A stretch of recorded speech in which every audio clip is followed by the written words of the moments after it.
Hey, what's up? Loving that. What's up? You like that, eh? I love that countdown. Yeah, that was Yeah. pretty snazzy. Really helps set the tone and get yourself mentally focused for the show. I'm feeling good, man. Yeah, I'm feeling great and energized let's after that one. let's do it. So, Yeah, welcome everybody. We're here for another edition of the Humblist. My name is Dante. I'm your host, and with me, as always, my main man. What's good? How you doing, V? I'm doing great. I'm doing great. I had to wear my Raptors gear today because we're heading into the playoffs. You right for the Raptors, and it's definitely got to get behind our championship team.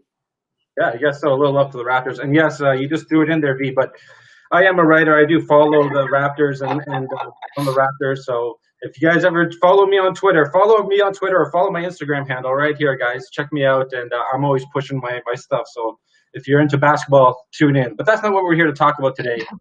We're here to talk about music, baby. Yeah, yeah, that's exactly what we are. Yeah, we've got a pretty action-packed show today.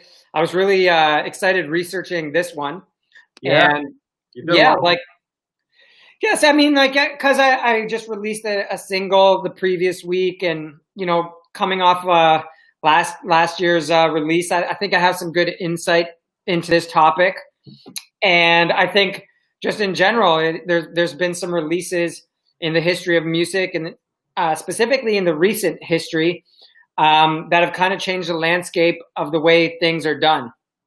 So for all you guys that haven't tuned in, but you can see on the below here, these are the topics that we're talking about today: creative strategies, creative releases, indie strategies rather, and we'll have an indie feature later on featuring our guy Emil. Am I saying that right? I hope so. I don't. I think so. Yeah, Yeah. Shout Emil. out to Emil. Yeah. Yeah, so I'm looking forward to that, but we do have a lot to get into. So what's the idea behind innovative releases and creative strategies? Like, why are we talking about that today? How can that help people out there? I think it's just thinking about new ways of connecting with fans. That's the message I got from all the research I did and all the interesting stories I heard was basically these artists, they connected with fans in a novel way. That's it. Yeah. Simple. It's we have to figure out ways to be engaging. It's very difficult to be creative in today's world and to be unique rather. So we wanted to take a look at some of those creative strategies that people have used. Now, in my research, there was a lot more than I thought that there was going to be. To be Right. honest, like I thought it was just really that U2 stuff and some of the bigger stories, but man, a lot of people are out there pretty inventive with their ways to create engagement. Right. Yeah, and I would like to pick your brain a little bit later on, Via, about some of the strategies that you have come up with. But Yes. we have decided to focus in on just a few. V, before we jump into our stuff, did we get any interaction from the public out there? Yes, the H&H group always showing love and always responding. So just want to do a couple quick shout outs. And like you said, there's been a lot of artists who have come up with tons of interesting releases. You got your drinking box as usual. I got my Hawaii mug, a little Sweet. water. Yeah, going with water this time. Try and stay hydrated. But yeah, shout outs to Eric, who provided a link to Tom Waits, and he had a really interesting release there, like announcing a press conference or a tour, and it was in a press conference, and the press conference it sounded like it was full of media and lots of people, but it ended up being just him and like a recording. It was a nice little spoof there. So shout out to Eric, and then Derek. Eric and Derek coming out. And you got Derek. I got to get the rhymes in. He was mentioning Ye and Pablo. Remember Kanye? He did like multiple versions of that album and released it just like he's like, yeah, I'll just do it as I want, whatever, and release it. And then another artist called Lav, who released his album in chunks, which was pretty interesting. And then we got Paul, who actually helped come up with the idea, gave me the idea for this week. So shout out to Paul. And he was talking about Frank Ocean, how he finessed his deal with Def Jam. And you remember he was building that staircase over 40 hours, which was pretty interesting. And then he dropped a whole completely different album once he was outside the deal. Right. Yeah, the album Blonde, which was pretty awesome and made tons of money and accolades and all sorts of things. And then Digima, who, you know, she was active last week on the 80s show. She was talking about Gautier, I'm probably saying that wrong, and Gautier and Kimbra, that artist or that song, Somebody I Used to Know. I don't know the story behind that, but shout outs to Digima as always, you know. Well, that was like that was a big video, really. So maybe the creative strategy in that respect was having a creative video that kind of like stuck in people's heads. But we want to focus in on a handful here. So V, you casted more of a wide net, and Yes. and whereas I kind of zeroed in a little specifically. So I'm gonna hand the reins over to you here for this. And your first band that you want to talk about was Radiohead, specifically In Rainbows. I'm a big Radiohead guy going back in the day. I know some of our listeners really enjoy Radiohead too, so they probably remember this. But for everyone out there, why was this a big release? Yeah, it was the first release, again, like trying something new. Radiohead just ended their deal with their major label at that point. And so it gave them the opportunity to try something new. And what they did was just decided to do a pay what you want kind of approach. And that had a lot of mixed reviews. You know, you had people in the industry like Gene Simmons, U2's manager, like kind of like bashing the idea. Whereas, you know, even U2 frontman, and we'll talk about some of U2's antics in a bit, but they were really, Bono was really like, you know, acknowledging it was a great idea. And so for those that don't know, basically, correct me if I'm wrong, V, it's like they release the music and they leave it up to the audience to determine what its value. So they pay what they think the song is worth. So there's not really a set price structure. It's whatever they think is worth. Right? Yeah, and of course, there's going to be people who, you know, get the album for free or pay a few cents. Yeah, sure. But on the flip side, you've got like hardcore fans who are like, "Hey, we're appreciative that you're trying to connect with us in a new way." Yeah. And they more than compensated for the people who didn't pay anything. So, and to be, go over the numbers and stuff. It was, I guess, to that point, which was in 2007, they received more money digitally than they had for any other release.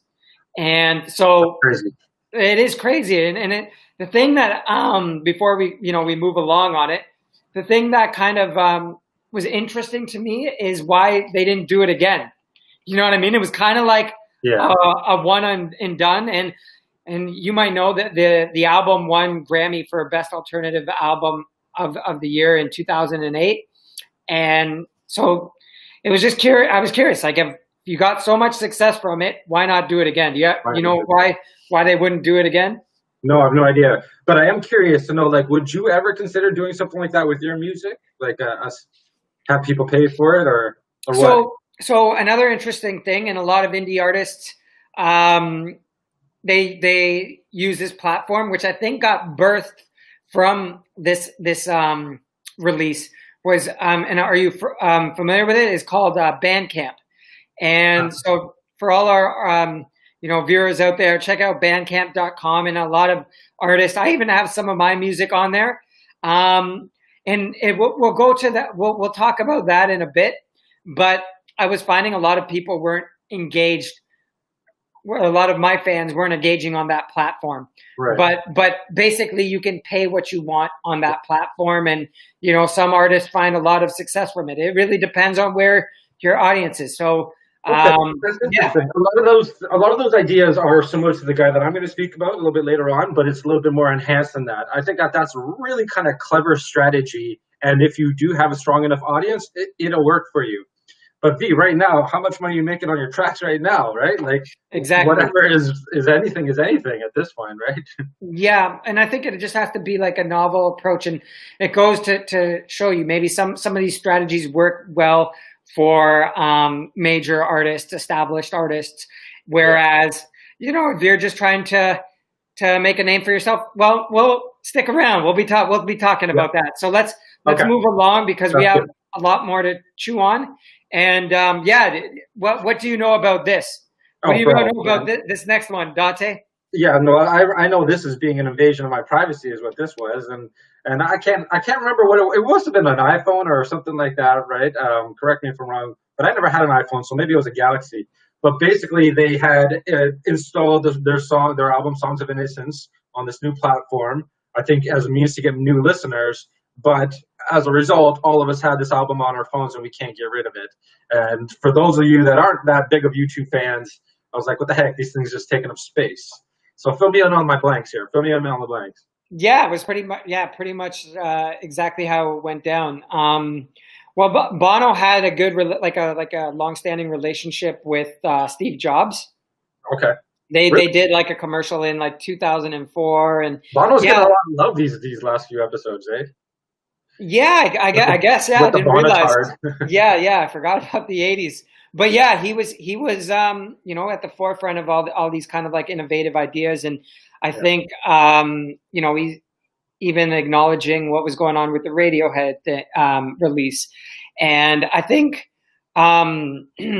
excuse me, that this warm water. I need some of it. My voice is kind of cracking, but yeah, he you know, was at the forefront of it, and I guess there was it goes to show you, you know, even mainstream established artists are worried that their music that they work so hard on is not going to be heard. And I guess that's just an artistic struggle. Like, no matter where you are in your career, you want your music heard, right? And I think that was the thing, was they're like, hey, this is going to ensure that our music is getting heard. And I think that's where it did probably more damage to Apple than it did to U2 in general, because U2 fans, they're gonna mess with it, they're gonna F with it, right?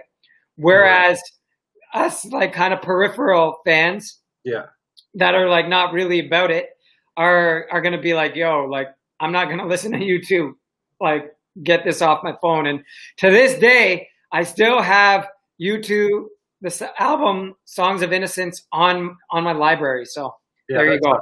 Yeah, no, you're right. Get your water on. Yeah, you're right. I feel like it is because, like I said, an invasion of privacy.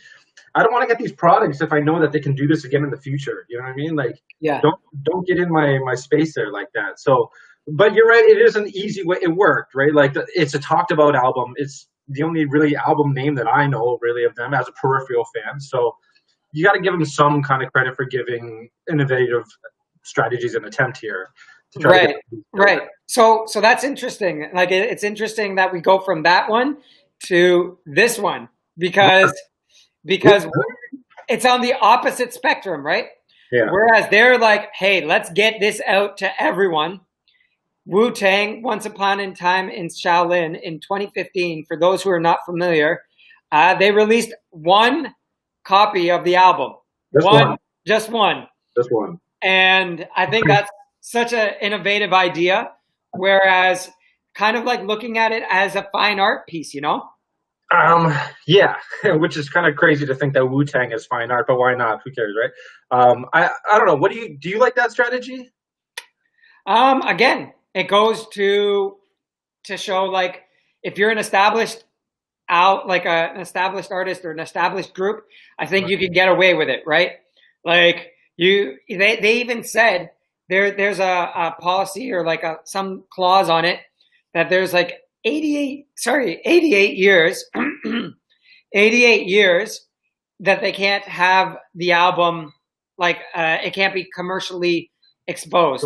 Okay. So basically in 88 years, it's going to be released to the public and we can all consume it. But until then, we're all going to be dead by then. But until then, like, we don't know if it's going to be a good or a bad album, right? Like, we have no idea the quality of the music on there. Right. That guy. So for those who might be familiar or might not be, the album was auctioned off for $2 million to, like, this pharmaceutical mogul guy who's currently now in prison for securities fraud. And he's Martin Shkreli, just like this, like, greasy, like, sleazy dude.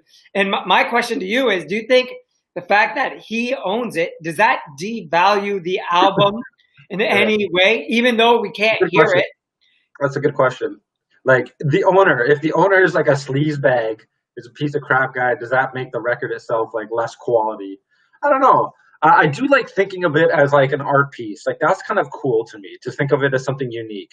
But again, like we don't know the caliber of it until we are actually able to hear it, right? So it's just sort of like living in infamy, this hypothetical awesome album that exists out there, you know? It could just be like a myth, but it sucks that he bought it and not someone that wanted to share it, because I believe that this guy is not inclined to share this album, right? Like he's keeping it for himself, right? Yeah, I think he's kind of like leaked a few snippets here and there on like live feeds or something, but I mean, I don't think he can share it anyway, right? He can't share it for like 88 years, so like I mean, he can share it, but he can't make money off it, right? I guess. Can he play it at like a house party? Like, wouldn't that be kind of cool? That would be cool. Like he's been known to like, apparently he had like a version of the Carter 5, which eventually did come out, but it was long awaited, and he had like a bunch of stuff. But I'll read you one quote that they had from the reason why they Wu-Tang wanted to release it in this fashion. So give him some context and just like some, just bring it back together into innovative releases. So it says the music industry is in a crisis. The intrinsic value of music has been reduced to zero. Contemporary art is worth millions by virtue of its exclusivity. We hope to inspire and intensify urgent debates about the future of music. So what do you think about that? I think that he's trying to elevate his music into being considered something art or something of higher worth than just thrown away gangster rap music, which is novel. I think that's a good idea, and there's probably some credence in there as well. So I think that like if it as like a talking point, as a means to get attention and start discussion, absolutely, this is really cool. As like a release for the public and general consumption or whatever, like it may as well not exist. It might as well just be like the legend of this album, you know? Right. Yeah, I think it's like maybe like they got really enamored with contemporary art and the fact that it lives well beyond their, like the artist years, and kind of wanted to have this kind of legacy thing that they don't even really know about, right? And they just, if you see our Insta story, RZA's holding like the silver encrusted box. Yeah, like album a time set. capsule. Yeah, exactly. Really cool. So, yeah, I thought that was interesting. I mean, cool.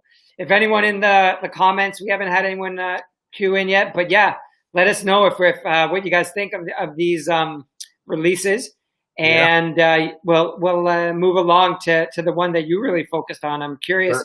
You kind of left me in the dark about it, so let's hear about it. For this beat. All right, so Ryan Leslie, my boy G got me on Ryan Leslie, and I did a lot of research for him. He's this guy. He is a genius, okay? He got a perfect SATs. He went to Harvard when he was 19 years old, and on all of his spare time, all he did was focus on music. Okay, so this guy is like really, really about the game, really, really smart. Eventually, he hooked up with P. Diddy, and he was working a lot with Cassie's album and did a lot of production. He got a management deal with Bad Boy, and he was like working there. He started pairing up with Kanye and doing some stuff there. So his trajectory was on the rise. Okay, and one of his notable albums out there, thank you for putting out Less Is More. Also, another one, Black Mozart, is another one, right? So he taught himself how to play his own instruments. He's just a prodigy. But the thing with him, and this is where I want you to kind of think about it a little bit, is that he wants to be a tech mogul first. Being an artist is second. He wants to be like the next Elon Musk. Okay. And eventually his relationships with Kanye and P. Diddy started to wane a little bit because they started to focus solely on the music, whereas he wanted to be more. Okay. Yeah. Back in 2010, he had a laptop. On his laptop, he had all these songs. This is around the time that Kanye and Jay were working on the Watch the Throne album, and he was contributing to that. And so he had all these unreleased songs and stuff like that on it. Okay. Then his album, his whole laptop got stolen. Okay, so he put a ransom out for it, $20,000 to see if he can get it back. No one stepped forward. He raised the amount. No one stepped forward. He raised the amount all the way up to $1 million. Okay. So finally, someone came forward with his laptop and gave it back to him. Right? Yeah. He opened up the laptop, turned it on, it was wiped clean. But that guy still wanted his money, right? And he didn't want to pay for it because like there's no way I'm just going to pay $1 million for an empty laptop. It went to the court system and he lost, and he had to pay the $1 million plus another 200,000 for being delinquent on pay, and he lost all his fucking music. So wow. All his work, everything like that, and it really kind of shook his perspective. So let me just ask you a question there. Let me pause for a second. Your catalog of work, I know you're building your own stuff, you're going through whatever. What happened one day if all your shit got erased? How would you react? But you can't get. I mean, like all my old sessions, like all your sessions, his music is like his already released stuff is already out there, right? But what you're talking about is stuff that's supposed to come out and like, that could be on the Watch the Throne album. That could have made that album. I'm sure he had like a hard drive or something, right? He must have had like every artist has like a hard drive. Like I got one here, 1 second. I got one right here. Like just a little guy. This is 2010, right? So maybe it was a little bit different back then too. Still, I mean, I don't know. Everyone had a hard drive back then, man. But anyways, how would I feel? Like that still does happen. Like sometimes you get like, I've had the issue where you for whatever reason you don't put it on your hard drive yet, and it's still on your computer. Like full transparency, right before the show, you had a little bit of a glitch, and all the comments disappeared that you want to put up there, and you're having a bit of a panic attack. Yeah, exactly. So yeah, I would be pretty upset about it. I would think that I'm sure he's learned his lesson in terms of backing things up, having his session, and just approaching things a little bit differently, right? Yeah, that sounds like a pretty brutal experience. Brutal situation for him. So, getting back into it, he changed his perspective on anything. All right. So basically, now his focus is different, and he created something called smartphone. And what it is, concept is that when you go to these music events and trade shows and stuff, you always give your email address, right? You can give it to everyone, and it shows up on mass mailing lists, whatever. But your cell phone, you only give to people that you care about. Right. And even within your cell phone, say I got like 100 people on my phone here, I'm only talking to like 10 people consistently. Those are my 10. Right. And same. So this is what his idea is, that I'm going to give everyone my cell phone number. And he just gave it out to anyone. Text me anytime. We can start to establish a relationship. Right. So what he does is that when he has like a release that's coming out, he'll send a mass text to all his people saying, hey, man, I got a song coming out now. And it's similar to what you're talking about with the In Rainbows. Pay as you feel kind of thing, and let's do this. And he'll do that for releases, for concerts. He'll put like, hey, I'm coming to your city. If anyone wants to come for dinner, let me know, whatever, stuff like that. And he just total engagement. Okay.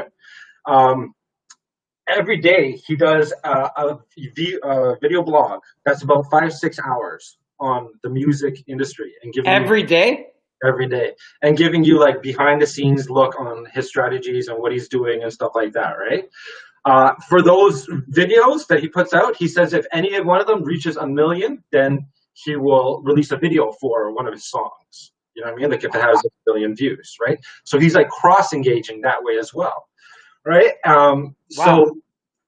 So basically, with this smartphone, he's kind of worked it out that he's like, for 15,000 people that have my phone number, every album cycle, it gives me $2 million. Because it's on text and is direct, you're not going through Instagram, you're not going through Twitter, you're not going through a record company, you're not going through whatever. Other artists, when they make $2 million, they only get like $300,000 a cut because so much money is going someplace else. This is directly for him. So for him, he knows he doesn't have to go gold. He doesn't have to go platinum to make the same amount of money, right? He's just got to focus in on these people. Right. So instead of trying to grow followers and grow, he's just saying, well, who are those guys that are actually my real ones?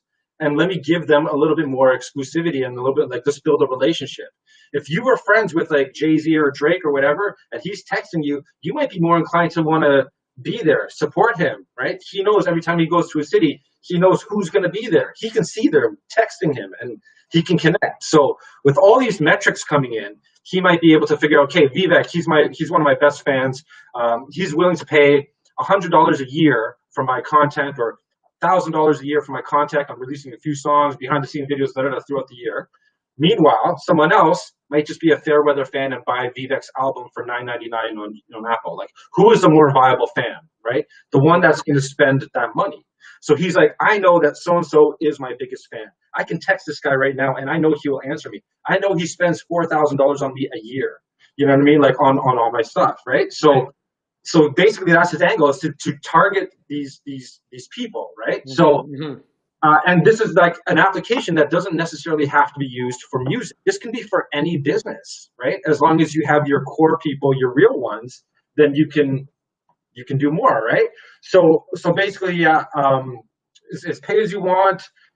He's using YouTube to build his audience, just like we are. Same sort of types of strategies, giving away passes, behind the scenes shows, But really, it's this smartphone thing. So he did get a lot of backlash too, because a lot of artists don't want to give out their cell phones, right? They want to keep a distance between their fans and themselves. An air of mystery, right? Like Vivek the artist versus Vivek the human, right? Like, why should I break that wall? But he's like, again, you care about people that you text, right? Like, that's where you find authentic connection.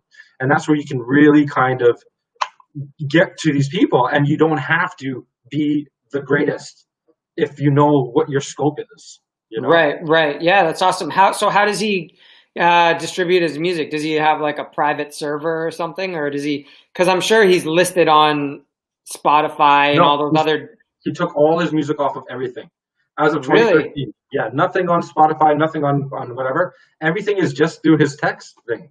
And that is so cool. So he's like creating his own platform, basically. Yeah. Like, very cool. And if he reaches, like I said, 1 million views on one of his videos, he'll make a video for one of these tracks, and then that's where you can go to YouTube and you can see his videos, because those are a product of these other ways of interacting, right? And so he's like, you can go to his RyanLeslie.com, I think it is, and you can just text him and he'll answer you. You could be that today. You can text like right him. Now. Right now, maybe I'll text him right now, Mr. Ryan Leslie. No, but like his goal is to be that interactive and that like hands-on. So he's a music person second. Like I said, this is an application that can be used for any sort of business, right? And he's just trying to gain accessibility, and he thinks that texting, more so than WhatsApp and Twitter or whatever, are more of an authentic way of communication. I appreciate that. Texting is dark messaging. You know, we share our deep secrets on texting that we wouldn't do on social media. Social media is public. We're conscious about what we're saying. Right. Texting, we can say all sorts of shit to each other. So that connection is a little bit more authentic. You know Yeah. No, I think that's a great story, and like it kind of segues into our next topic, like very, very well, because you know it is pretty overwhelming for indie artists, and I think he's got that pinned down. Like he's got, you know, he really leaned into like the discomfort of, you know, that barrier between an artist and the fans. Right. And so like I think if you're good with it, maybe we can like kind of start talking about some of the things that other artists can do, you know? Yeah. Before we bounce off of that though, V, would you ever consider something like that as a platform for your music? Yeah, like I've been toying around with ways to engage my fans, and like you see it on the below there, connecting with fans, because every fan, every consumer of music has their own way of wanting to interact, right? You know, I'm sure like he has some fans that don't want to text him, right? Like they might be even like, whoa, this is weird. Like I don't want to know you on that level, right? Mm-hmm. So you got to kind of discern as an artist, who are your fans? It's just really knowing your market as best you can. And kind of like we said about Radiohead and all these other novel album releases, is try new things. Yeah. And try things. I definitely think that there is an opportunity here, V, for you personally. This is sort of off the record, off the show, so everyone else, you know, plug your ears. But basically, you know, as a means of engagement, I do think that relationships are key, right? And we try to be connected with everyone when we post the stuff and answer comments and try to maintain those solid foundations. And we're seeing some good results because of it. Right. The texting thing, though, I think you should legitimately think of this as an option here, as a means to monetize it, because we're all trying to make some bank too at the end of the day. Right. and like, let's explore this off the record, off air, right? Yeah. See if there's an opportunity there for you, V, honestly. And let's see if we can put You some know what? into the show. You know what I'll do? I'll probably just like give everyone my dad's cell phone number because he doesn't use it. Like, There you go, right? Yeah. He's old school. I'll be like, you know what? That's Everyone right. contact this number. It's my dad. My dad will be like, all of a sudden, like his phone's blowing up. He's like, what is this? But yeah, no, I mean, hey, we got to get creative in this day and age, because what I've learned is like, there's just things are always changing. Yeah. People always want to consume things in a different way. That's got to be instant. It's got to be clever. We got to be fast with it. It's got to be innovative. It's got to be unique. It's got to stand out. Like, there's a lot to think about. Right. And one of the things, like, I've got it listed down there, was like singles versus albums. Right. And you know me, I was like, earlier in the year, I was doing a lot of webinars and looking at, videos and stuff. And yes. I was toying with the idea of releasing another album this year. And put it for a minute, man. Let's do this stuff, man. Let's go. In a way, I really am. Like, and I am. And shout outs to Paige. I know we were talking about it earlier, and she's releasing her EP, and even our indie feature, IML. He had an EP, and he kind of released some of the songs individually. One of the reasons why is because it gives you an opportunity to have a new release. Like, you have multiple releases within one release. Singles versus albums. Just say, and speaking of like Spotify and all those kind of stores and everything, if you do one release, you can only pitch it one time to these to the editorial curators, which is a lot of like big hype nowadays. Everyone's trying to get on these editorial playlists, and like just playlists in general. And I'm learning, I want to have my music out there, but I also want to learn. I'm in the process of building my brand. I've got my logo going. I've got my store, my merch store happening. And I think it's just a means of playlisting and getting these things out there is just a means of getting your music to new people. And you can do that in different ways. And that's why I'm talking about the branding. What you're saying is with the what Ryan Leslie's doing is letting your fans into your life. And one of the things I'm toying with, I was earlier in the week going through my pictures of when I was in like really, really deep with like the health stuff, and with like my whole hair like all gone, and like just really not the most pleasant pictures to look at. I'm toying at letting people in to that journey and seeing what it was like and before and after. And like, don't get me wrong, it's still going to be some of that going on, but I think it is branding and messaging, letting people into your life and being like, some business people say, you might need to fire some of your customers to get to the customers that really, really want to support you. You get what I'm saying? Well, kind of, yeah. It's similar to what I was just ranting about focusing in on your actual target audience that's going to really support you, right? Getting those customers that really, really support you, that fan base, building that fan base. But yeah, I think that, so yeah, the singles versus album, I do think that content is king. I say that often. Got to get lots of stuff out there and keep it consistent.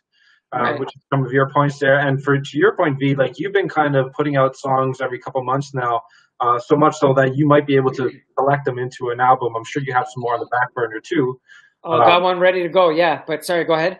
Yeah, so I definitely think that you should think about that. But the strategy that you're doing keeps your name buzzing. So we're not waiting every 6 months. Now it's every month and a half or something like that, Yes, I think and that's where we got it like linked down there as well. Consistency, right? Being consistent with your content, being consistent with your messaging. So for me, for artists out there, I totally recommend getting a newsletter, trying different platforms, finding out what social media channels work for you. Everyone's like really heavy on Instagram, but hey, maybe those customers that really want to support you aren't on Instagram. Maybe they're on Facebook. Maybe they're on your newsletter. And, just right now out there. I mean, like even things like Tumblr and Reddit and 4chains and right and all these things, right, that we don't even know about, even TikTok or whatever, right? That right. These are all tools that people can use. Proper use of hashtags as well. That's another big one. But we're getting some love out there. I see that. Yeah. Shout outs to my cousin, or my cousin, and he's in America right now. So be safe. Much love to Sonu. But yeah, thank you for the love on the show. We really appreciate you. And so yeah, I think it is, like just being consistent, trying new things. A couple of things that some indie artists, I think, one thing before we kind of move along, I want to say is, before you start, getting overwhelmed with the promotional strategy, work on getting your content. Make sure it's quality stuff. Make sure you're increasing your quality of sound. Make sure you're learning, just being better at your art. I think that's a really important thing that we don't think about, because we're like, oh, we gotta get the music out there and people need to know about me. You gotta promote. But we need to, if the promotions aren't going to go well if you don't have like quality content. So worry about that first, and then start thinking about putting together a budget. Like maybe it's $100, and you put some of that money into. There's some great platforms now. SubmitHub.com. I just got accepted to my latest track, Muso Soup, where they showcase your music to curators and bloggers, playlisters, if you get accepted. So work on your story, work on your branding, work on your quality, and then do the other things that we have listed down there. Nice. I like that. There's a lot of stuff, and we can probably go on for days, and unfortunately we're kind of tight on time, so we gonna keep on moving. But V, I ask you, in the comments below or in the description, can we put links for this sort of stuff? Can we include some links that maybe work for you? Yeah, let me put them in right now as we talk. So hey, this is the beauty of a live show. We can do it as we see fit, right?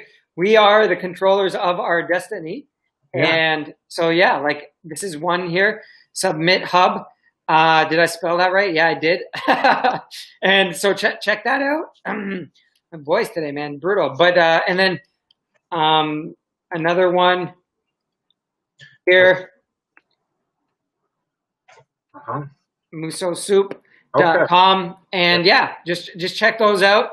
And yeah, I think there's potential for a lot of those things. But Awesome. 1 second here. Shall we move along? Yeah, we should. Before we jump into our indie feature, which I believe we're going to jump into next, I did have a quick question for you. Did you check out that new Drake video yet? Yes. We were talking about branding, and a lot of those artists and those innovative releases that we left off, like Jay-Z and their partnership with Samsung. And well, I guess it's hard to not know that Drake is affiliated with Nike now. Yeah, really. So like after watching, what was it? Laugh Now, Cry Later, or something? Which I love, man. I think the video is great. I love the video. Really? Yeah. Really? I just found it too commercially. I love it. I love anything. Drake is so savvy when it comes to marketing and kind of getting his name into discussion. Anytime he drops anything, we're talking about it, man. Like it's catchy. There's celebrities in it. Cool visuals. I don't know. I'm feeling it was very clear. I found like the quality of the video was like on like a next level. They like used some like HD kind of thing, but there was a cheese factor to it. It's just like I mean, it's come to be expected that Drake's not gonna. I don't know. Like, is he gonna do something heavy? Like, I feel like I want like a really heavy cut from him, because everything's been so light and fluffy. Yeah. Yeah, you're right. It is. I mean, he is a little bit for the audience now, but it's working for him. I think it's a bit of a banger. Yeah, I think I like Tootsie Slide, or the other one a little bit more. We had a recommendation to join. we'll get you if you want to join the lives and everything. Just connect with us off the show, my brother, and we'll try and get you in a future episode. That'll be awesome. Yeah, I love to have random callers. But okay, let's jump into our indie feature though. All right, so this is a really one that's I'm kind of excited about. iMill. I hope I'm saying that right. But iMill, he's a good supporter of us, so he's probably tuning in right now. What's going on? V, tell us about him. Yeah, I think I might have met him on Submit Hub, which I linked before. And he's part of the pre-save group. He's part of the Humble and Hungry fam on Facebook and on Instagram, sharing stuff, commenting on everything.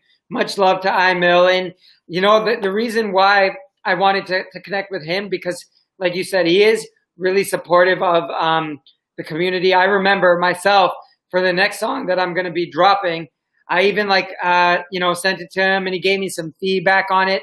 He does tutorials, which he has on YouTube. So I'm sure if you go to Instagram, you can, learn about how he puts songs together. And I know you and I were talking about it, like just like the intricacies of how he approaches his craft is just beautiful, So guys, check out his YouTube stuff on iMill. I don't know what his YouTube page is, but we'll try to get that for you later. Check out his channel. You see it on there below. But he has tutorial videos on how he makes these songs, and some of them are over 10 minutes long.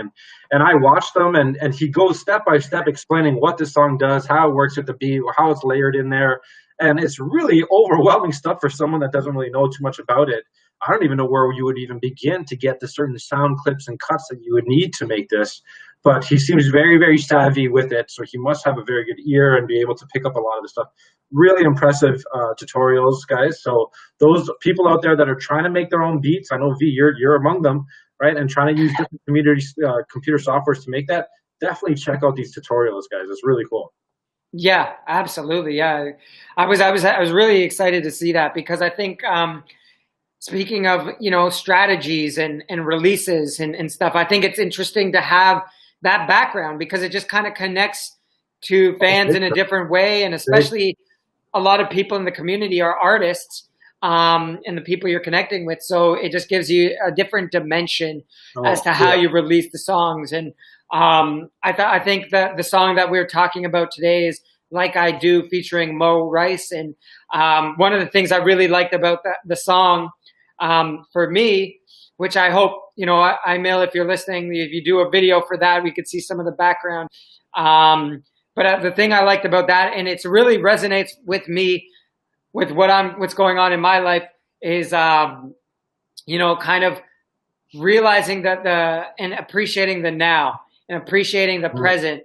And, us artists, he says, we get caught up in the future. Like, oh man, I need to get this next song out. I need to get like these huge goals, but we don't really kind of recognize and relish like where we came from and where we are now. And like one of the quotes from the song, one of the lines was, "Tomorrow is yesterday before we realize." It's true. Like tomorrow is like a past. So time goes quick. Time, concept of time. It's a thing, that really eludes us and kind of like it just, it's a weird concept. So for me, Like I Do, that's a song, once again, featuring Mo Rice. It was a very catchy song, but at the same time, when you really kind of stop and think about it, it's pretty complex. There's a lot of stuff going on, a lot of different sound effects. Sometimes it's sort of easy to kind of get lost in that kind of music. It's sort of like way over you, and you just sort of get a feeling, really. But if you're actually looking at it analytically, you can see so much work is actually done into it. So very, very impressive. Lucio, if you're out there, man, you should connect with iMill. You guys should work on something together, because there's some different creativity similarities that I saw there. I appreciate that. Yeah. I thought that Like I Do was a bit of a summer anthem. Is a banger. It's nice and light. So maybe we should do like a summer album, and collect all these kind of hot songs together or something like that. That'd be kind of cool. Yeah, maybe that's a future episode, right? Summer jams, but stay tuned, listeners. You never know. But I would describe his style as being sort of experimental, right? And I know there's a lot of like fear with experimentation. And V, I know you said you talked to him a little bit about sort of the unknown, right? And not knowing if you're doing things right, I guess. Yeah, like just I think one of the things he wanted to like overcome, and it's a thing a lot of us artists share, is just like what am I doing, you know, and like, but he still grinded out, you know, he's still moving forward with his goals. He wants to have a release with one of the major EDM labels like Strange Fruits, Hexagon, FHM, I believe, which are probably bigger in Europe. He's from Sweden, so should also make mention of that. Nice. You know, we humble and hungry, man. We expand to every country. International, baby. That's how we do things. And yeah, like another of his goals, he wants to be on, like I mentioned earlier, on an editorial playlist. And I'm sure, like, you know, the trajectory he's going, I'm sure he's going to get there one day. And we're just thankful to, you know, have him connected on the show. And yeah. That's beautiful stuff. Yeah, no, you're right. He will make that, you know, you'll make that jump most definitely, because his stuff is too catchy and too layered and too complex not to be ignored. Okay. You know, he's putting a good work in that. But okay, well, you know, that's we're running short on time here. But you know, I wish we could revisit this in the future, maybe in a few weeks or in the next season when we come back. We maybe can have another episode where we're talking about some of the creative strategies that we're doing here, because there is a lot to chew on. And I encourage everyone out there to sort of explore their creativity when they're getting their stuff out. I agree too, man. Like it's been a great episode. It's crazy how quick time flies. You know, I feel like we could definitely. I thought I'd be done my box. I'm not even done my juice box. Really? That's crazy, because those things don't have like 30 milliliters or something. Right. But that's funny. So let's table it there. Let's wrap it up. We got a big show next week as well. Hopefully we're going to have another guest, an interview that we're going to be doing there. So stay tuned for that. Anything you can offer in there? By my friend who we went to Laurier with together, Byron Pascal. He's an entertainment lawyer. And I think that's going to bring a lot of value for our indie artists who want to try and take their you know, the next steps in their career. And our marketing strategies there, too. Beautiful. So looking forward to that. And we have another cool one coming up too, a Songs of the Summer episode as well. So stay tuned for that. But we'll be posting throughout the week. And we'd like to encourage you guys to stay engaged. You know, we'd love to involve you guys in their conversation. And looking forward to more episodes and more discussions like this in the future. I agree. All right. V, let's have a good rest of our Sunday. Thank you for joining me, my friend. Thank you for joining me out there. And we'll see you all next week on The Humblist. Peace out, guys. Have a great one.